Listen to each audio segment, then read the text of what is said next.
The best insight I've gained is to truly understand your customer. Eat, sleep, breathe, and live their journey so you can build better products and services to serve them. You need to have empathy for your co-founder and be able to put yourself in their shoes to understand what motivates them and what their fears are. You also need to be clear about what motivates you and what your own fears are. When that's out in the open, you can allocate tasks, responsibilities, roles, and ways of engagement. The secret of good collaboration and developing interpersonal relationships is empathy. Understand where the other person is coming from, where they want to go, enable them, and work in a symbiotic relationship to help them get there. One of the biggest benefits of being a founder and starting a business is coming to terms with yourself, looking inward and realizing that if a lot of people are going to commit their lives to you, you better do the same for yourself. There's a lot to be gained from deep introspection and self-reflection and learning about yourself as a person and what you can do in order not just to enable others to work for you, but for you to work for yourself too. Impact is more sustainable through a commercial lens. There is no shame in making money from doing good, because the more money you make, the more good you can do. Like I said, folks, the good thing about Rook is that everything you need to say is already in here. So allow me to read from the introductions to Harambean Meditations II. On April 19, 2008, Harambeans made a promise at the inaugural address of our alliance in Brentwood, New Hampshire. From this day forth, we choose to be Africa's hope for a prosperous future. In the 15 years since that auspicious day on the slopes of Mount Washington, Harambeans have held steadfast to their Brentwood's pledge by translating ideas into high-growth enterprises that are creating jobs and opportunities across Africa.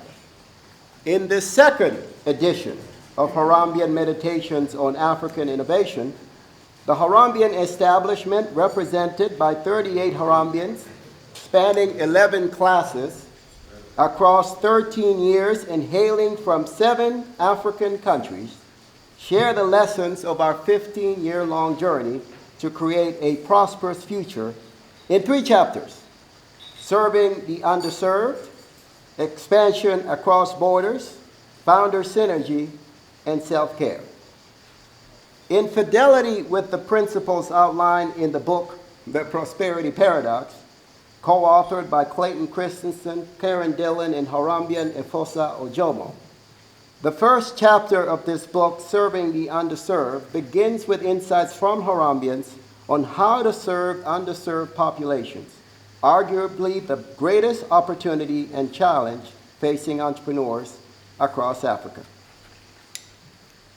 In line with the Harambean Declaration's commitment to empower a people and forge the destiny of a continent, Harambeans have begun to expand their ventures across borders. And in so doing, they are building a body of knowledge critical to the success of entrepreneurs with Pan-African aspirations. In this chapter, Expansion Across Borders, our alliance begins to catalog the expertise for the benefit of the broader ecosystem. Love yourself, for this is the precondition of loving your fellow Harambean. Realize that you are more than the worst thing you've ever done, and that you are not as good as the best thing that you have ever accomplished. This is the parting blessing that every class of Harambeans receives at the conclusion of their induction ceremony at the Harambe Brentwood Symposium.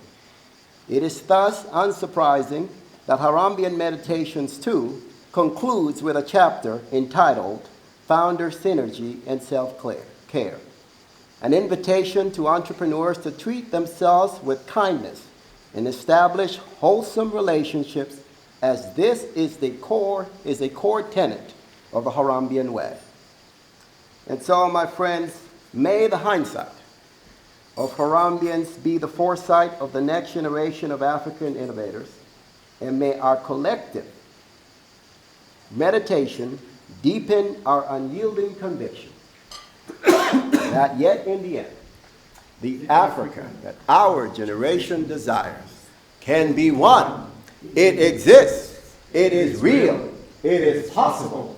It is ours. Ha ha!